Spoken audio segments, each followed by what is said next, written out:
وہی کی وہی رہی، پانی کا نظام بھی وہی کا وہی رہا، اور یہ ساری چیزیں یہ ماننے کو ہے۔ میرے نبی رحمت سرکار کے غلام جناب صدیق اکبر پاک فرماتے ہیں جناب جبرائیل امین کو جو رب ہزاروں مرتبہ دل میں بھیج سکتا ہے، آسمانوں پر بلا لیتا ہے، وہی رب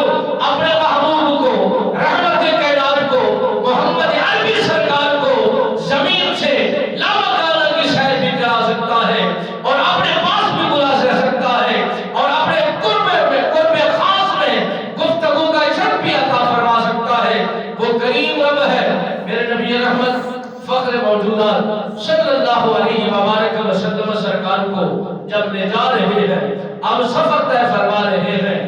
بیت المقدس کے اندر میرے نبی سرکار کو جب پہنچایا جاتا ہے، اس میں کئی باتیں بڑی طویل کے ساتھ موجود ہے، مگر نبی رحمت فخر موجودات صلی اللہ علیہ وآلہ وسلم سرکار کی شان، عظمت، مقام کو جو ظاہر فرمانا تھا، ہر نبی کو اس نبی کا مقتدی ٹھہرانا تھا اور غلام بنانا تھا، امتی بنانا تھا۔ میرے نبی رحمت سرکار کو امامت مصلی پر کھڑانا تھا۔ ہر نبی کی شان رب نے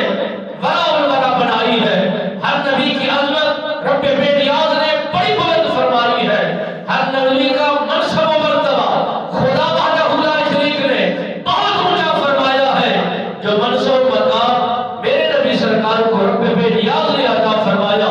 ایسا مرتبہ، ایسی شان، ایسا رتبہ کسی اور کو حاصل نہیں ہے۔ یہ انہی کا خاصہ ہے، انہی کو شرف ملا ہے، انہی کو یہ برکت حاصل ہوئی ہے۔ میرے نبی رحمت سرکار کو جب یہ نوری قافلہ لے کر بیت المقدس میں پہنچتے ہیں اور وہاں پر آپ سرکار براق پر اتر کر اور وہاں کا بیت المقدس کا جو پادری تھا وہ کہتا ہے کہ ہر روز میری ڈیوٹی یہی تھی کہ اس بیت المقدس کے تمام دروازے بند کر کے جایا کرتا تھا اور روحنیاں تالے لگا کر جایا کرتا تھا۔ ایک ہی دروازہ اس رات بڑی کوشش کی، بڑی ہمت لگائی، بڑا زور لگایا، اپنے محبین کو بلا کر اس پر زور آزمائی کی، مگر دروازہ بند نہیں ہوا۔ چوٹی پر زور لگ گیا، دروازہ بند نہیں ہوا۔